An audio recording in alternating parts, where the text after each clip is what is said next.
Sri Lankan പരമ്പരയ്ക്കുള്ള Indian ടീമിനെ നാളെയായിരിക്കും പ്രഖ്യാപിക്കുക. ഇന്ന് പ്രഖ്യാപിക്കാനായിരുന്നു നേരത്തെ തീരുമാനിച്ചതെങ്കിലും സെലക്ഷൻ കമ്മിറ്റി യോഗം നാളത്തേക്ക് മാറ്റിയിരുന്നു. ജൂലൈ 27 മുതൽ 3 T20 മത്സരങ്ങളാണ് ടീം ഇന്ത്യ കളിക്കുക.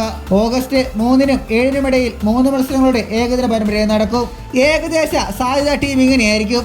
ഏകദിനം KL Rahul captain, Axar Patel, Yashasvi Jaiswal, Ruturaj Gaikwad, Shubman Gill, Sanju Samson wicketkeeper, Rishabh Pant wicketkeeper, Shreyas Iyer, Ravindra Jadeja और തിലക് വർമ്മ, ഭാഷിത സുന്ദർ, കുൽദീപ് യാദവ്, അക്ഷർ പട്ടേൽ, മുഹമ്മദ് സിറാജ്, മുകേഷ് കുമാർ, അർഷദീപ് സിംഗ്, ശിവൻ ദുബെ और Rinku Singh. T20 Suryakumar Yadav captain, Hardik Pandya, Axar Patel, Yashasvi Jaiswal, Shubman Gill, Sanju Samson wicketkeeper, Rishabh Pant wicketkeeper, Shivam Dube, Rinku Singh, ഭാഷിത സുന്ദർ, തിലക് വർമ്മ और അഭിഷേക് ശർമ്മ और ഋതുരാജ് ഗെയ്ക്വാദ്, മുകേഷ് കുമാർ, ആവേശ് ഖാൻ और ഖലീൽ അഹമ്മദ്, കുൽദീപ് യാദവ്, രവി ബിഷ്ണോയ്. വിരാട് കോഹ്ലി പരമ്പരയ്ക്കുണ്ടാകില്ല എന്നാണ് പുറത്തുവരുന്ന റിപ്പോർട്ടുകൾ.